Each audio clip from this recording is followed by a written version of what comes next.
এটা কিন্তু আমরা কি করতে পারছি, আমরা সামনের জায়গা থেকেও লাগাতে পারছি, এই জায়গাটা থেকেও কিন্তু পারি। এই জায়গাটা আবার কি হয় জানো, যেমন একটু অনেকের কপাল একটু উচ্চ থাকে থাকে, সেক্ষেত্রে এখানে জাস্ট একটা ধুলো আছে, যখন করবে ওই ধুলোটা দিলে চাপ দিলে একদম চাপে এটা লেগে থাকে। তুমি দেখো না চেহারা ইয়েটাই চেঞ্জ হয়ে গেল না সাথে সাথে, কিন্তু এটাতে শ্যাম্পু করা যাবে। এটা আরেকজনের মাথার চুল দিয়ে আমরা এটা তৈরি করা হয়। তো দেখো তুমি ওনার লুকটাই চেঞ্জ হয়ে যাচ্ছে না, বয়সটাই মনে হচ্ছে ইয়াং হয়ে গেছে।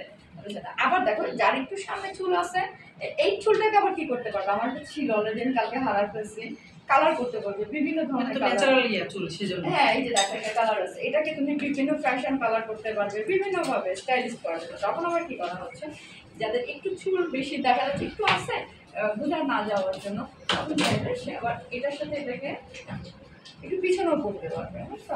আমরা পিছনেও কি করতে পারবো, চাপ দিয়ে লাগিয়েছে না, সামনে শুধু একটু গ্লু লাগাতে হবে তাই তো? না এখনো গ্লু এখন লাগবে না, এখন লাগবে এটা যখন আমি সামনে পর্যন্ত দিয়েছি তখন লাগবে গ্লু। দিতেও পারো নাও দিতে পারেন, কিন্তু আপনি চাপ দিয়ে লাগালেও সমস্যা নেই। হ্যাঁ আমাদের ক্লিপ থাকবে।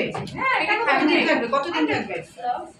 এটা তো ক্লিপ সিস্টেম, এটা যখন খুশি তখন খুলবেন, যখন খুশি তখন খুলবেন, এটা খোলা দিয়ে জমা লাগানো। ঠিক আছে, দেখো ওনার লুকটা কি হলো, একটা চেঞ্জ হয়ে গেল না, ন্যাচারাল মনে হচ্ছে না যে এটা বোঝা যাচ্ছে।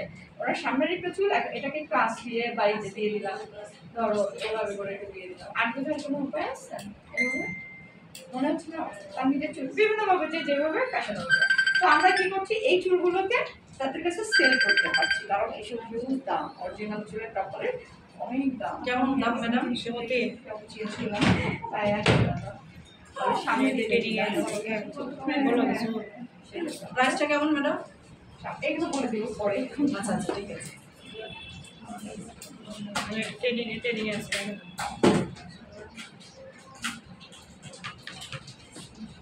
আবার এটা চাইলে এই সাইডেও দিতে পারবে, যে ইচ্ছা সব ভাবে দেওয়া হবে। ইয়ে করে